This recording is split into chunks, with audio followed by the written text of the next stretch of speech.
This is Law Bytes, a podcast with Michael Geist.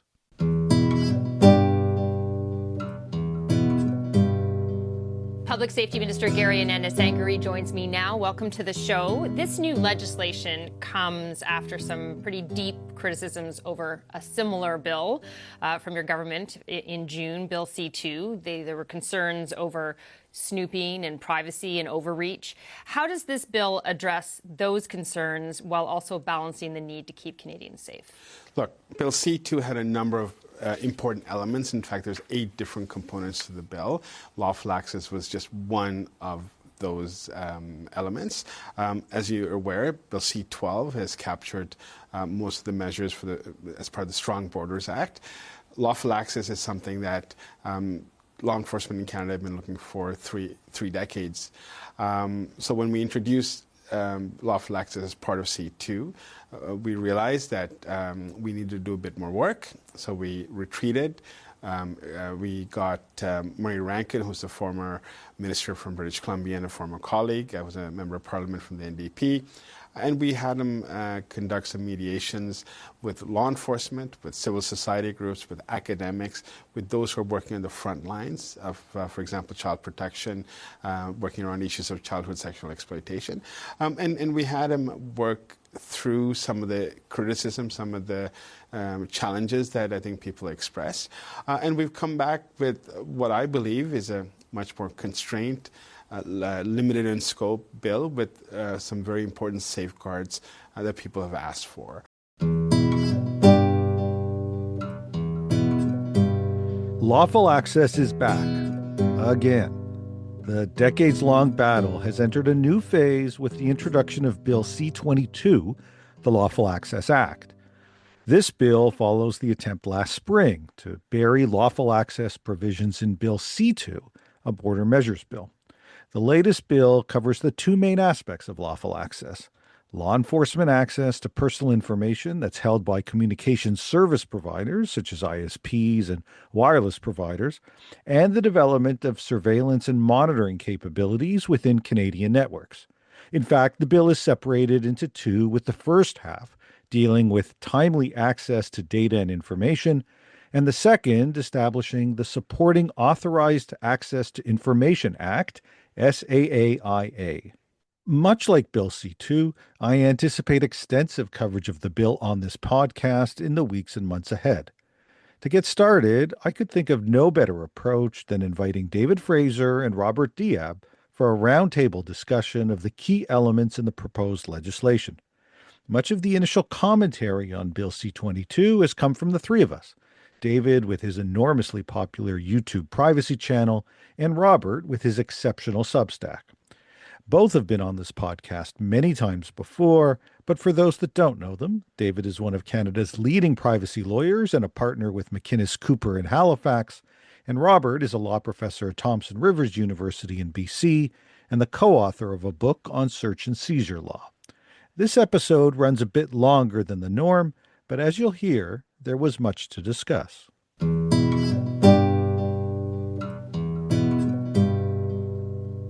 David and Robert, thanks so much for joining me on the podcast.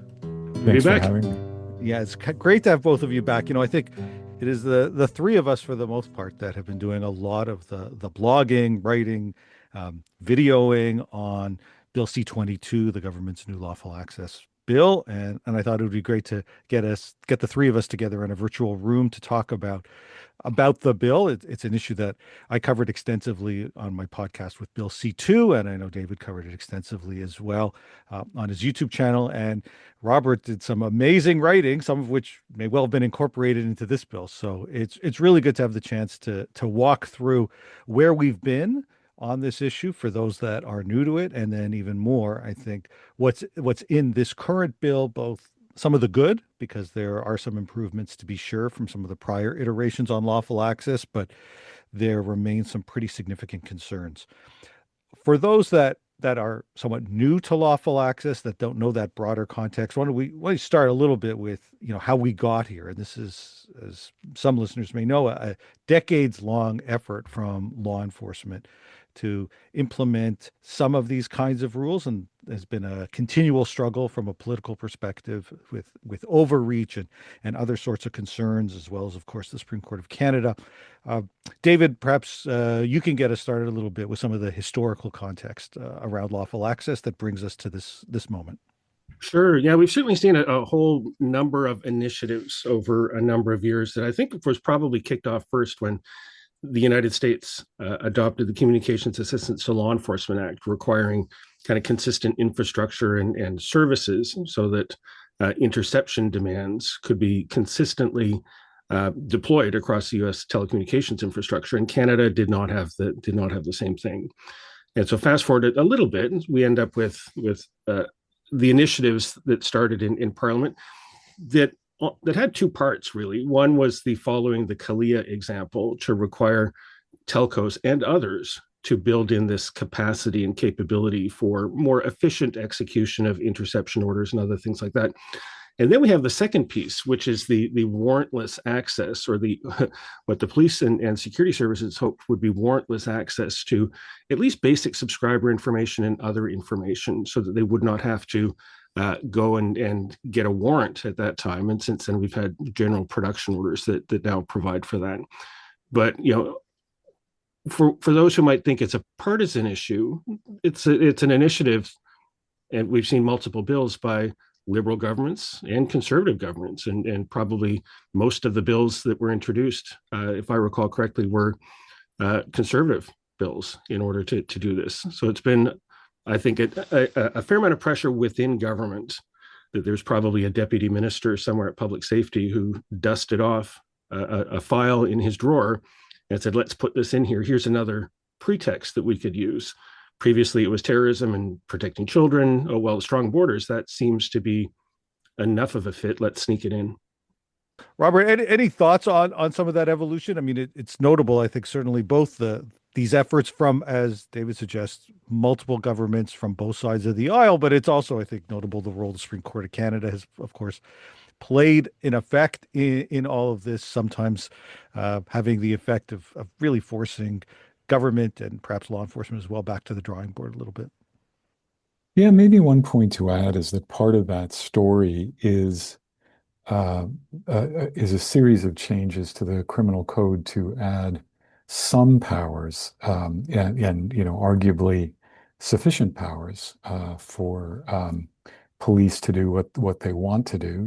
There's been a debate about whether the existing powers in the code to obtain subscriber ID, for preservation orders, for tracking orders, that sort of thing, give police adequate tools. But the point is that it's not as though there's been nothing since, the advent of the internet to today. There have been a host of powers added in stages.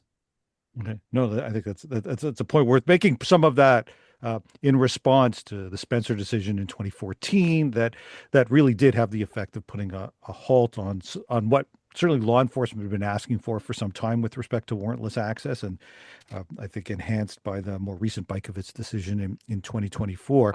The one piece that I would pick up on sort of stems after the government recognized that C2 had been an overstep. So as David mentions, it feels like someone decided to dust this off, and in a bit of an opportunistic approach, it seems like, thinking that there was the sense of an emergency in Canada in response to some of the threats we were seeing from Donald Trump and a newly elected government, and they could just throw some stuff into different bills in the hope that nobody would notice. People did notice, and the government ultimately noticed that people had noticed, so to speak, and decided to go back to the drawing board. It is worth mentioning, because I think all three of us had some amount of interaction with this process, that the government actually did seek to find a mechanism to deal with this. Had Murray Rankin, for example, this has been publicly reported, meet with many stakeholders to talk about sort of their concerns with some of the prior iterations of this, and to try to see if some sort of compromise was possible. And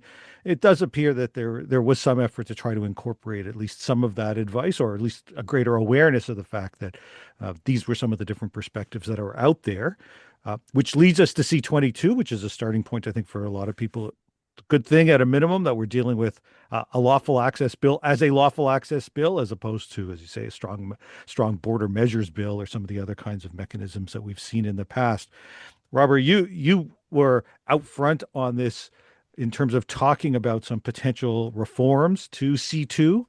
Many of those have been adopted in some way. Maybe you can walk through some of the good news, so to speak, in terms of some of the changes that the government undertook, some of which I think everyone would agree, at least from the privacy civil liberties community, are steps in the right direction. Sure, yeah. I mean, one thing I think everyone was happy to see was the significant narrowing of the information demand power. This was quite controversial. This was the power that allowed police to go to anyone who provides a service in Canada, which could include a doctor, a therapist, etc., and enable them to ask a series of questions. Have you provided a service? Is this person your client or your patient? Where and when did you provide it? And details of that nature, all without a warrant. So very private information. So they've heard the criticism, and they've come back and they've narrowed this to telecommunication service providers, and it's simply a question, yes or no, does this person have an account with you? So that I think is now going viable, constitutional, if it's just that yes or no question. They have not significantly narrowed the scope of the subscriber ID power. They've tweaked it, though, in response to criticism. Maybe we can talk about that more in a minute. There was a concern about the time limit for challenging or opposing an order, either for subscriber ID or this information demand. They have not, so they reduced the existing orders time to oppose them from 30 days to 5 days in Bill C2. There was concern about that. So now the existing production orders in the code and the new subscriber ID power will have a 10-day window, but not the information demand. That remains 5. There were a host of concerns about the new statute in Bill C2 and also in 22, the Supporting Authorized Access to Information Act. There were a number of concerns. One of them is the bill might have contemplated a backdoor to encryption, although it ruled out creating systematic vulnerabilities to systems, any modifications made, etc. It didn't define what that term means. So there's now a definition, which is good, but I think that there's concerns remain about whether the definition goes far enough. There were not enough oversight provisions or restraints on the minister's power to impose measures on telcos to make modifications to equipment that would enable police to have access.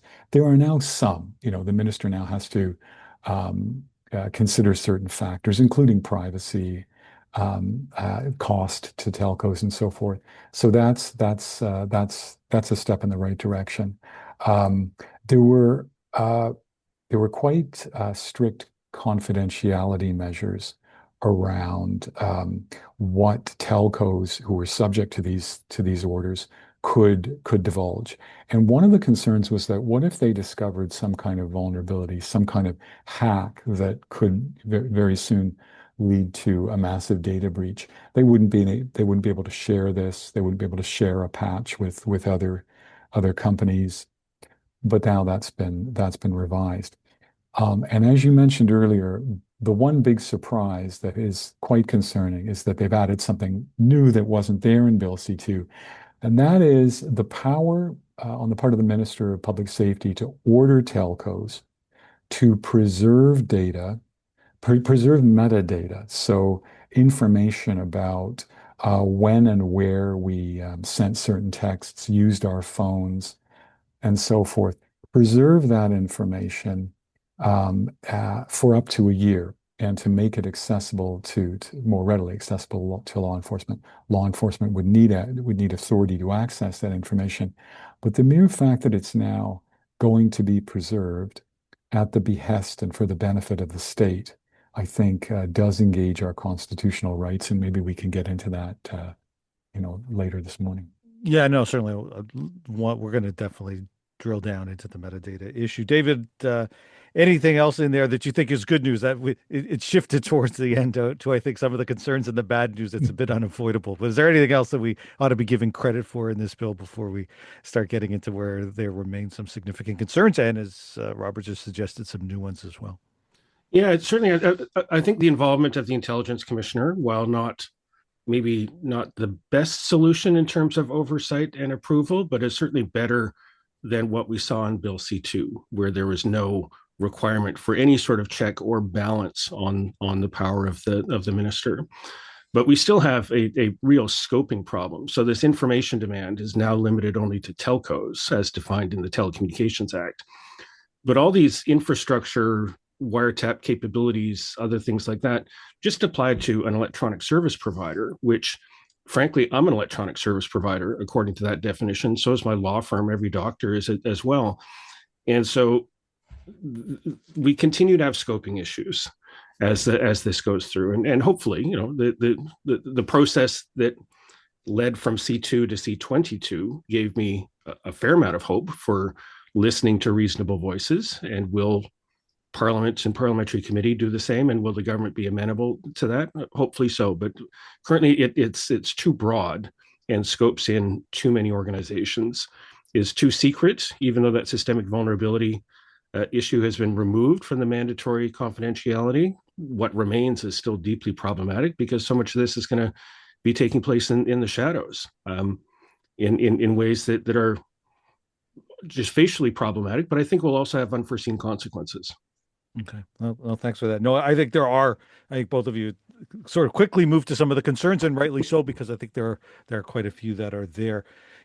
Much of the comparison has involved taking a look at what was in C2 and then moved to C22. But at times, that's not really the apt comparison. The apt comparison is what do we have now and what is envisioned under this legislation under C22. And so I'm thinking here particularly of the production orders that have emerged. Robert made reference to them a little bit earlier, in terms of trying to access subscriber information. So it's not as if law enforcement hasn't been able to seek approval or authorization to be able to obtain subscriber information. They've had to do it through a production order.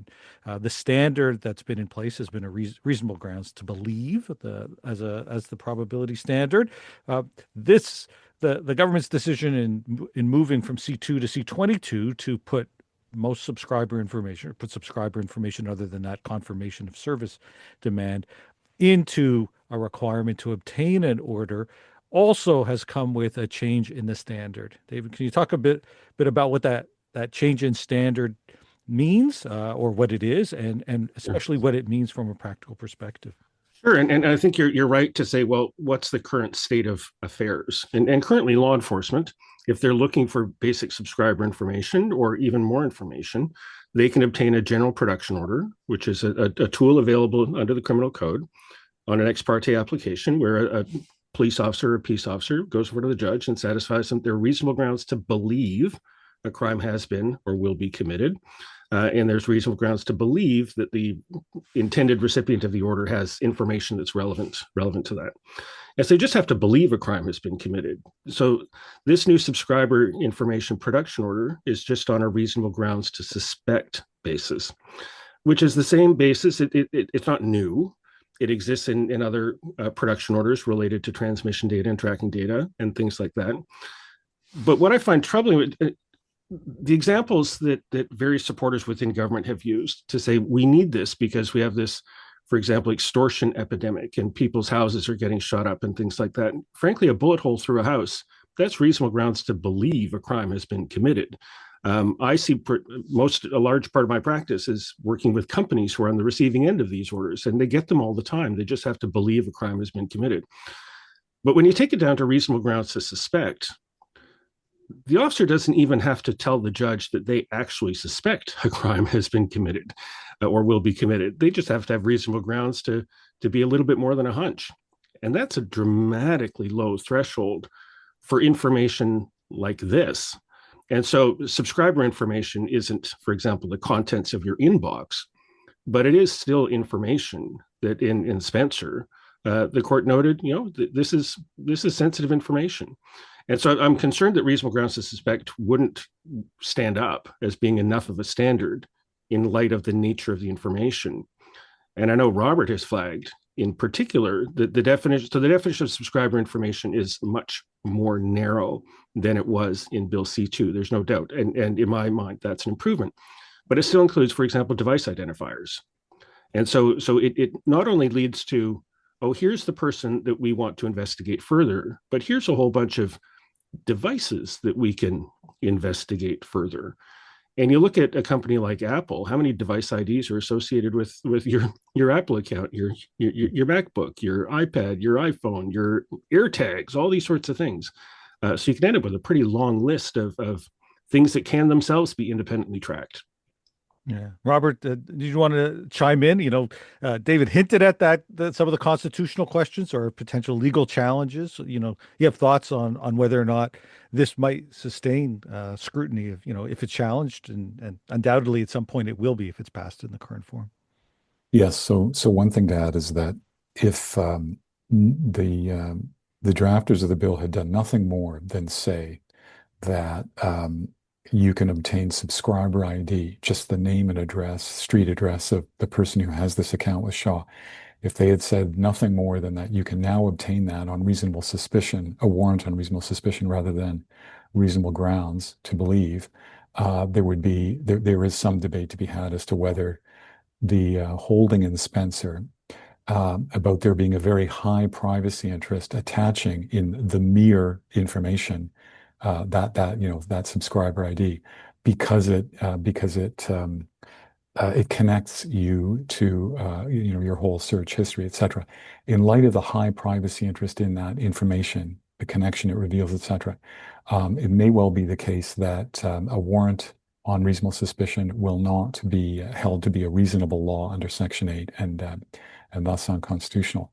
But the other point I think that makes it even less likely, I want to say, is the point that you both mentioned that in both C2 and C22, the new distinct subscriber ID production order power not only permits police to obtain a warrant that gives them the name and street address of the person, but it also allows police to demand the types of services you obtained, and that's not contemplated in Spencer. And I think that could include tell us all the channels you subscribe to, tell us what are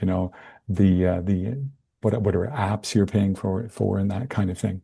I think that's a much broader scope, and I think that so what I envision happening is, if challenged, that the Supreme Court might say might read down the availability of the types of services and say, okay, maybe a warrant on reasonable suspicion is okay for just the subscriber ID, the name and address, but not for anything else. For anything else, it's got to be probable grounds. Yeah, no, I mean, it's an interesting point. I do wonder why the government at least hadn't considered, well, I don't know if they didn't consider, but didn't try to implement almost a tiered approach with respect to some of the subscriber information, because clearly there are different levels of sensitivity for some of that information that one could have envisioned an approach that different standards depending on the sensitivity of the information that would make it a little less vulnerable to a potential challenge.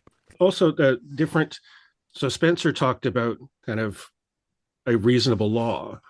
And I think part of that can also be, and one of the issues that may exist is that this production order is available for any offense under an act of parliament.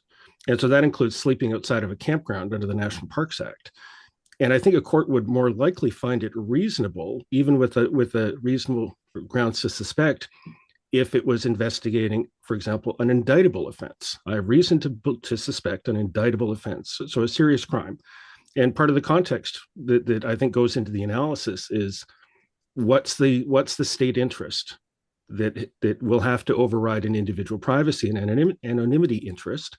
And if it relates to a serious crime, like child abuse or other things like that, then the balance might tip more in the government's favor. But if you leave it so open-ended that it's an unhoused person on federal property, that's a completely different calculus in my mind.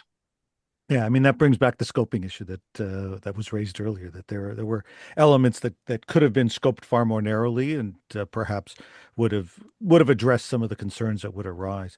There's another aspect to production order, a new kind of production order, the international production order, which I know has been an ongoing source of frustration at times for law enforcement and others when they're dealing with some of the international players. David, I'm assuming you've had some interactions with some of this where there are efforts to get some of the large internet companies, platforms, and the like located outside the U.S. to outside Canada, rather, typically in the U.S. to support investigations, and they seek at times subscriber information. And so this seeks to come up with some sort of solution, although there are, of course, limits on what Canadian law can do with respect to players outside the country. Can you talk a bit about, what the government has put into place or would like to put into place, and perhaps some of the motivations for doing so, and even how effective is this likely to be? Yeah, so there's two cross-border pieces to it. One is amendments to the Mutual Legal Assistance in Criminal Matters Act, and then there's this international information request, which when I first read it in Bill C2, I thought, what the heck is this? And then the rationale was actually explained. I thought it was kind of clever, but it only comes up from time to time. So I'll often be advising a company that's based outside of Canada that receives a Canadian legal process. And you sometimes end up with a dispute about whether or not it's enforceable, whether or not.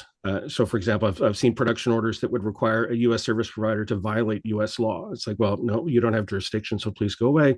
We will cooperate voluntarily when it doesn't cause us to violate our own domestic legal obligations. And so this is a mechanism by which the police can go to a judge and get authorization to make a request, not an enforceable or binding request, but to make a request to a foreign entity that provides services to Canada to voluntarily provide certain information, including subscriber information. And if that company can voluntarily provide it pursuant to their local laws, then they can choose to cooperate or not and can provide the information. But the really clever hack is that, so on the Canadian side, they have to get judicial authorization in order to issue the request, which means that it's gone through the charter ringer on the Canadian side of things, so that that information would be accessible. Or would be admissible in a Canadian court because it's gone through that sort of process. And so I thought that was a clever way of doing it. There are some questions about the kind of Budapest Convention and kind of voluntary requests related to sorts of information. I think that both Spencer and Bykovitz would say no to information that's been voluntarily provided, whether the company outside of Canada is able to do so in the absence of that judicial authorization in Canada. I think that judicial authorization piece, it largely fixes it, but it doesn't fix. So in C22, we still have from C2 that nothing stops a company from voluntarily disclosing any information, and nothing stops the police from using that information. That doesn't fix Bykovitz at all. So I think that's a bit of an illusion that they've put in there, and ultimately, I think another instance where they might be shooting themselves in the foot, thinking that, oh, well, this fixes it. I don't see that it does. Okay, interesting. Robert, you have thoughts? Yeah, I think we're touching on a complicated issue that hasn't been fully settled in the courts yet. David just touched on it in passing near the end there. So there's a distinction to be drawn between cases where the police go and ask for private information, which they may do here in Canada to Bell or TELUS, etc. Or if they do, cases where they do it to Google in California, etc. And then there are instances where Google or TELUS sees something wrong and contacts the police and provides it. What is clear is that if police knock on TELUS's door or Google's door and ask for information, they're conducting a search, they're engaging your charter right. What isn't clear is when TELUS comes to the police and says, we have reason to believe there's someone's committing a crime, And now here, and we're providing you the data. Here's the data. It's it's in this envelope with a 10-page printout, etc., or we're sending it to you in an email. When police receive that and begin to examine it, which could include content, not just metadata, but content, are they conducting a search? And this is unclear. This is, I think, a matter that needs to be settled by the courts still. And courts are going either way on this. Some courts are saying it is a search, and some courts are saying it's not. Okay. It's interesting. I mean, for me, one of the takeaways on this notion of voluntary disclosure is, especially in light of the government's response to the Tumbler Ridge shooter and their anger with OpenAI, just how voluntary is voluntary disclosure. I mean, it's pretty clear we've got a government that, in some instances, if the political motivations are there, going to say it might be voluntary, you might have your own policies, but we fully expect you to comply. And given some of the other pressures and some of the regulatory pressures that companies face, we may find ourselves in a situation where, as a matter of practice, disclosures happen because companies are balancing any number of different government and regulatory pressures, and this is one that they're more comfortable giving on, given some of the reactions that we just saw. And certainly the OpenAI response highlights how, no company wants to have a corporate executive sort of standing in an Ottawa mall about to head in to meet government officials and not having a response that looks like you're being wholly forthcoming. And they're going to look for ways I would think to try to avoid dealing with that issue.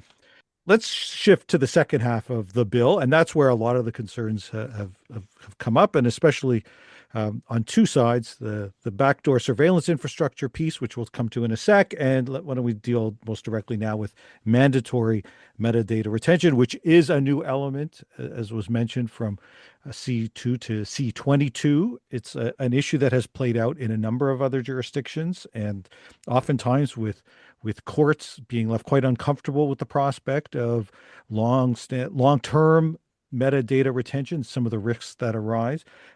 Perhaps, Robert, you can get us started with a bit of an introduction about what this is and with what C22 envisions. Okay, so we mentioned earlier that the second half of C22 adds a new power for the minister to order the various telcos to preserve metadata. So again, information about when and where you placed calls, who you texted, et cetera. Not the content of them, but the metadata attaching to it. And whether this is the mere order on the part of the government to an internet service provider to preserve your data, does that interfere with your privacy in any way? Assuming that police are not going to access that data. And I didn't know what to think for the first few days. And then I read Michael's terrific post about this that places it in an international context, explaining what the legislative frameworks are in Europe and elsewhere, and the constitutional challenges that have been brought there. And also pointing out that we have had for over 10 years criminal code provisions requiring police to obtain a warrant to ask the telcos to do this, to preserve metadata, but also any computer data for some period of time, up to a limit of 3 months. And David has on his YouTube channel has done a great video, goes into all aspects of C22, but he picks this up as well. And so I think what became clear to me after hearing from both of you on this is that the government's in an awkward position now. So the government's now taking the position, or I assume it will, but this is fine. It's okay to do this. This is not this order to tell us to preserve your metadata for a year does not interfere with your privacy because police aren't accessing it. They need a warrant to do that or other authority, so everything's good. But what you've both made clear to me is that is not what the government assumed 12 years ago when it added the preservation demand and preservation order powers to the criminal code 10 years ago or 12 years ago. What it assumed back then was that to ask TELUS, Shaw, et cetera, to preserve any of our data, but including our metadata, which we know is private. Ample court cases have said, yes, even your metadata is private. Even your IP address is private. Okay. The government assumed back then that in order to do that, you are interfering with people's privacy. The mere request to preserve that information does interfere with people's privacy because we expect our data to be private. And, we rely on Bell and TELUS, et cetera, to keep it private. And that includes from law enforcement, unless they have a warrant.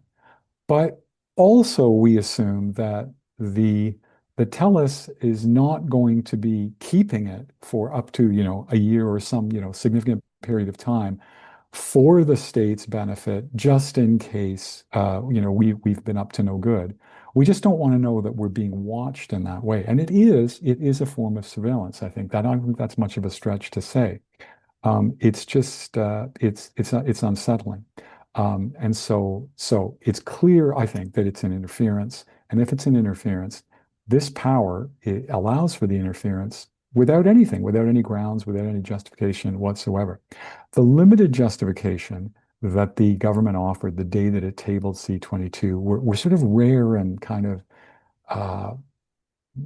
not implausible, but like really hypothetical cases of something like a teenager goes missing, and we're able to pick up the last time she used her phone or the last time she texted, but because this provision, this power isn't in place, we couldn't tell the last location where she used her phone.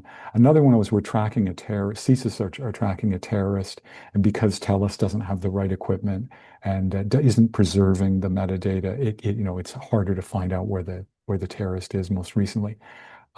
Whether these hypotheticals justify preserving everyone's metadata for up to a year, I think is a bit of a stretch. Seems like an imbalance. Yeah, and I know that's been a big source of the concern, this notion that there may well be instances where there is value there, but the idea that you've got to essentially surveil everyone, as you noted, this does amount to surveillance, in order to have that capability, feels imbalanced. David, I know you've got some strong thoughts on this issue as well. Yeah, and certainly kind of on the legal analysis, I would make an argument that it amounts to a seizure of the information by the service provider at the behest of the state. And so it's a seizure of all this information, and it has to be reasonable. And so is seizing the information of every person in Canada, 99.999% of whom are not suspected of any sort of wrongdoing, is that reasonable in the circumstances? And I would suggest it's not. And then I think we also have to think about, in addition to what Robert said, yeah, metadata is sensitive information, but metadata also includes your location, as he flagged with respect to so it's your minute by minute location of your phone, at least, but maybe of other devices. A car company is an electronic service provider, and cars have telematics in them. So will car companies be required to maintain telematics? Is how you applied the brake and where? Is that metadata? It's not the content of a communication, but somebody might be interested in that. So again, the scope of this is breathtakingly large. And I attended the same briefing that Robert did related to these two scenarios, kind of CSIS tracking the terrorist and the missing 16-year-old. And what they complained about, in part, was that, and these are real world scenarios, that the company was not able to track a phone in real time.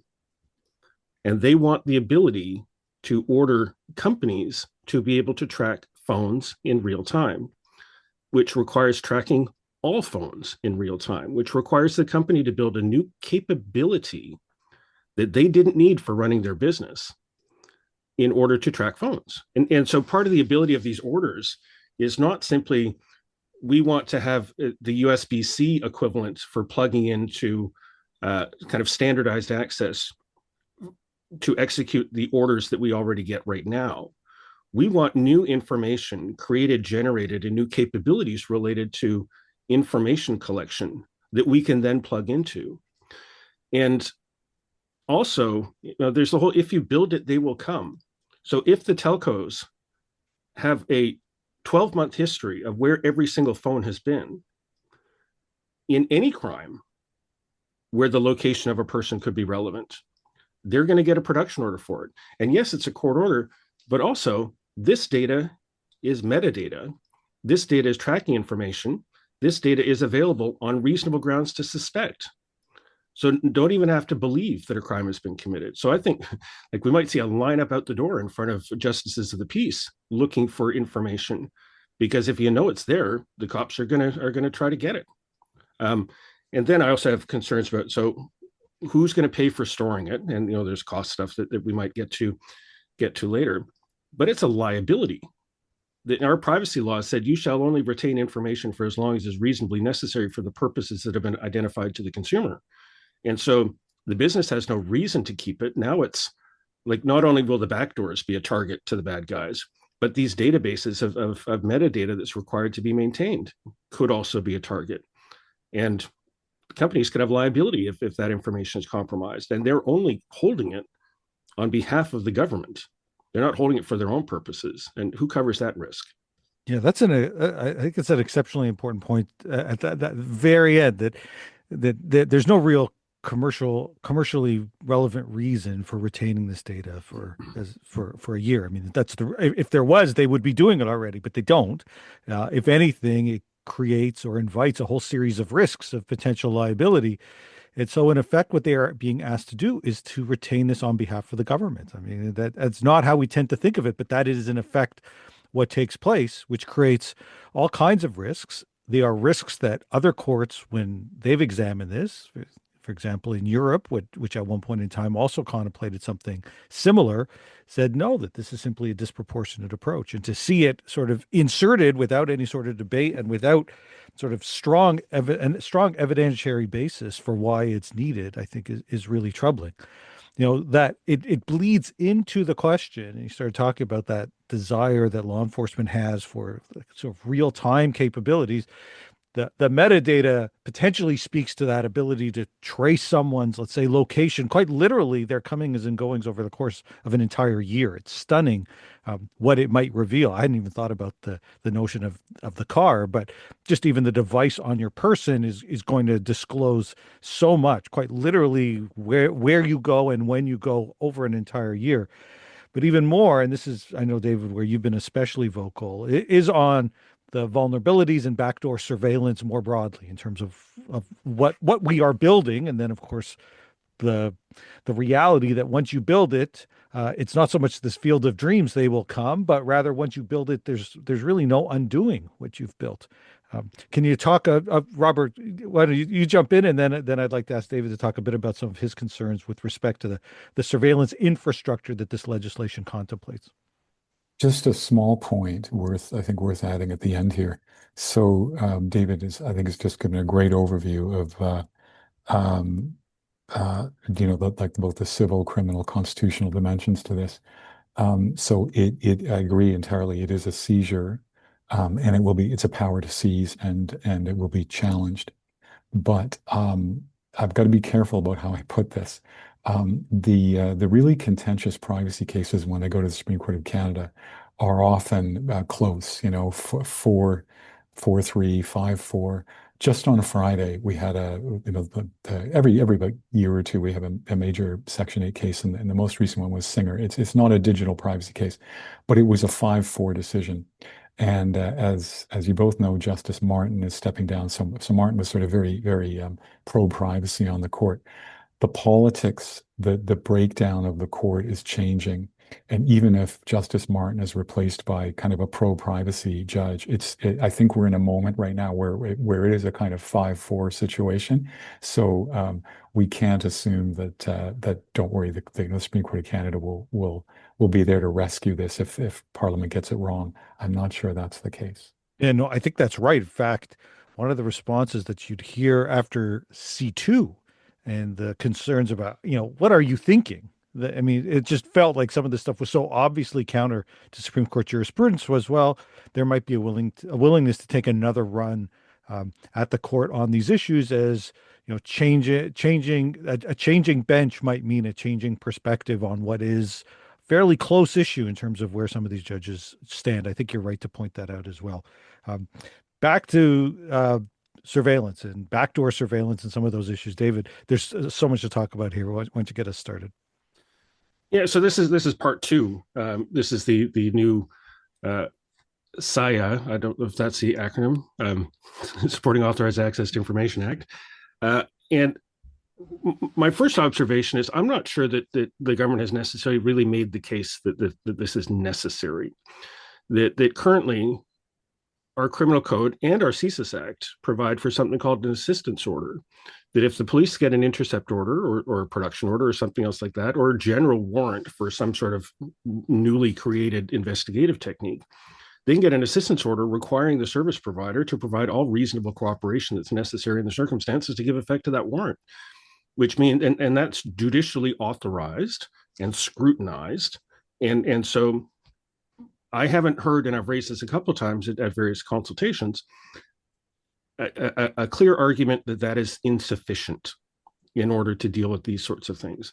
I understand that the different telcos, but this goes well beyond telcos, don't have the same standardized interfaces and abilities and things like that. Now, they probably largely do because they all do mobile telephony and they're all subject to what are called the Solicitor General's guidelines that are part of their spectrum license, not part of the kind of a lawful access rule that requires them to build in. But these are old. And so you have that issue that they've identified, and they're going after it with two categories, and there is probably going to be some overlap in this Venn diagram. So you have the core providers, and on first read of section of Bill C2, I thought, okay, well, core providers are going to be the telcos, but in the conversations that I've had and seen, core providers are going to be the cloud providers, are going to be the internet service providers, are going to be the Facebooks and the Metas and things like that, who are going to be subject to a number of requirements that are going to be thankfully set out in regulations, so they'll be public, related to their capability to facilitate lawfully authorized access to customer information. But it goes beyond that. They have to have the capability to organize it and sort it and filter it and do these other sorts of things. But at least that's going to be public, and the government is going to have to justify it. Now, it doesn't go through Parliament, but they're going to have to stare Canadians in the face and talk about its necessity, and there's going to have to be a regulatory impact analysis statement and other things like that. The thing that I find more troubling is the ability for the minister to issue orders to any electronic service provider or even a group of electronic service providers that would require them to implement the things that could be in regulation but aren't for them. So all these different capabilities, and these orders are secret, and the whole process is secret. The existence of an order is secret. The terms of it is secret. Any dialogue back and forth between the provider and the minister or the minister's minions is going to be secret. And so this is stuff that happens directly in the shadows. They could currently get a criminal code order with an assistance order, with a gag order. Like that can happen now. That can happen under the CSIS Act as well. But no, they want to build this whole other thing. And so you could see a situation where they go after a handful of VPNs and who don't log because that's their business model. Say, well, we need you to build in the logging capability, and you can't tell your customers. Examples that they gave were, oh, well, we've heard that these bad guys use an online gaming platform, the messaging function on it, and we want to be able to tap into that. And but they could do that today with a criminal code production order and or intercept order and an assistance order. So they haven't really made the case, and so all this stuff happens in the background. These standardized capabilities, they are backdoors. Like there's no getting around it. It's an interface to law enforcement that goes outside of the firewall of the telco or the electronic service provider. And that's going to be a big door that bad guys are going to look to knock on, because that gives access to ESP's customer information. And Chinese-backed hackers in the Salt Typhoon attack have used the backdoors mandated by the US equivalent of this in order to significantly infiltrate the American telco environment. And again, it's similar to the preservation thing. Okay, well, we have to have this, the telco should say, we have to have this big door here so that the cops can knock on it, but the bad guys are going to knock on it. We only have that door because you told us we have to. Who's responsible if a bad guy comes in? And there's also another concern that I have is that every telco is going to have the same back door. So there's currently some security through obscurity or through variety that can take place. But if every telco has the same interface and it has a vulnerability, then every telco has that vulnerability. And just before I stop ranting here, the thing with systemic vulnerabilities is that, and Robert has identified quite appropriately that it's limited to services, but it's also only limited to a vulnerability that could create unauthorized access to information. And any cybersecurity person, when they talk about a systemic vulnerability, they're also talking about the integrity of the data and the availability of the data and other factors that are not taken into account here. And the government said, oh, well, this is here, so we're not going to require somebody to backdoor encryption. It's like, if that is actually your intention, put it in the statute. Take that off the table. Make it, give a significant amount of comfort for that, because backdooring encryption is probably one of the most significant flags that this raises. Yeah. Robert? Okay, just a helpful piece of background on the point of, do law enforcement and CSIS really need these additional powers? Do we really need this new statute? Back in March, a committee of Parliament, the National Security and Intelligence Committee, tabled a report, a deep dive into whether we really need it, and then it was made public in September. I'm going to read one sentence from the report that sort of captures the essence of the finding. The committee did not see any clear empirical data to substantiate claims by Canada's security and intelligence organizations that they face serious lawful access challenges because of rapidly evolving technology. Okay, one more sentence. CSIS and RCMP do not systematically track how often they encounter various challenges. As a result, they do not know in quantifiable terms the degree of impact or overall significance of these challenges. Okay, so even despite that, even though they're sort of saying, okay, like we looked into this seriously and, really we're not seeing evidence that you need these new tools. It kind of concluded, however, since the other Five Eyes people have it, maybe you guys should have it too. And there's a funny moment in David's video on C22 where he sort of says, I don't care who has it. Like, that's not an argument in favor of adopting it. We should adopt it if it's needed, and if it's not needed, we shouldn't adopt it. And I think that argument's never been persuasively addressed. Also related to that is that most of the Five Eyes countries don't have a charter or a Bill of Rights. That's right. Yes, you do point that out. Yep. Yeah, no, I mean that happens so often when there are these comparisons saying that you're somehow behind, or how come Canada doesn't adopt it? Each country has different legal frameworks and foundations that may have an impact. Why don't we wrap with this?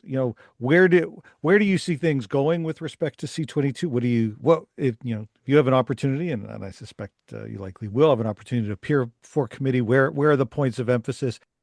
I would like to see the metadata power just removed altogether. I think that would be the best outcome. It would have been nice to see the power to impose conditions on any provider, core providers or electronic service providers, be subject to either feedback from the privacy commissioner or subject to their approval. Rather than have only some of these decisions subject to the intelligence commissioner. But just in the interest of time, I'll just end by saying this is going to be a momentous bill. It sounds kind of technical, and it sounds like we're fussing over small stuff, but I think it's going to have a huge impact on the way criminal investigations unfold in Canada.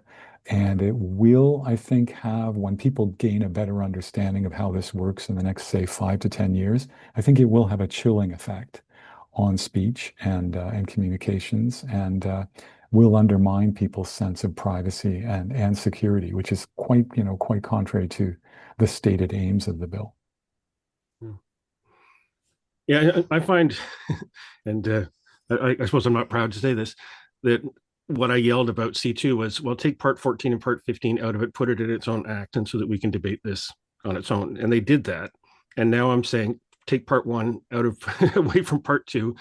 We can tweak part 1 related to kind of information requests with proper judicial supervision and proper scope. There's some tweaks to be made. There's no doubt, but I think that one could generally bring a consensus around what's in part 1. Part 2, I think, is much more contentious. The one step forward with the information commissioner, 2, 3, 4 steps back with the metadata collection requirement. I don't know why they did that, because they were in fact making progress, and I think that's going to be the boat anchor that just is going to sit in this bill that's going to cause some problems. We saw just historically looking back, every initiative failed because of public outcry. And then we had Peter MacKay's bill that created new production order powers with judicial supervision, didn't include this intercept capability requirements and things like that have previously been in previous bills. And that passed, that went through. And those production orders are being used on a daily basis by the police with judicial supervision in order to do what they're supposed to do. And so I think that's a bit of a lesson to say, hey, look, that this surveillance capability is really, really contentious. Nobody's really made the case for it. Perhaps there should be some sort of public inquiry or some sort of real meaningful consultation with everybody putting their cards on the table. And I know CSIS really hesitates to put any cards on the table, but I think they're going to have to in order to convince Canadians that this is desirable, if not necessary, if not desirable. And so I think that, will this pass? I guess we're going to find out in the next couple of weeks whether or not the opposition parties are going to get on board with it. Yeah. Well, the history tells us, as you suggest, that these inevitably become contentious. And I think you're right to highlight that it's the second part of this bill, the metadata, as well as some of the surveillance capabilities and the vulnerabilities that are the sorts of things that in an otherwise very technical bill. I mean, a lot of this is quite technical once you get both from a literally technical perspective as well as a legal one. Those are the sorts of things once you start getting into location tracking for up to a year, or vulnerabilities on my iPhone, or on a range of different service providers, that I think the average Canadian can understand and get, and is going to have some real concerns about. And so far there hasn't been a case made, I don't think, for those things. And perhaps once again, there will be at a minimum the opportunity to air these issues, and perhaps cooler heads prevail with something that speaks more to where we are now and the evidentiary needs, as well as, of course, some of the privacy requirements. I know that as part of that debate, it's the two of you that are going to play such central roles. You've been so vocal in sharing your information on different platforms over the last year, and really generous with your time here. So thanks so much for joining me on the podcast for this Lawful Access Roundtable. Thanks for having me. Thanks so much. That's the Law Bytes podcast for this week. If you have comments, suggestions, or other feedback, write to lawbytes@pobox.com. That's LAWBYTES @POBox.com. Follow the podcast on Twitter @LawBytesPod, or follow Michael Geist @MGeist. You can download the latest episodes from my website at michaelgeist.ca, or subscribe at iTunes, Google, or Spotify. The Law Bytes podcast is produced by Gerardo Lebron Laboy. Music by the Laboy brothers, Gerardo and Jose Lebron Laboy. Credit information for clips featured in this podcast can be found in the show notes at michaelgeist.ca. I'm Michael Geist. Thanks for listening, and see you next time.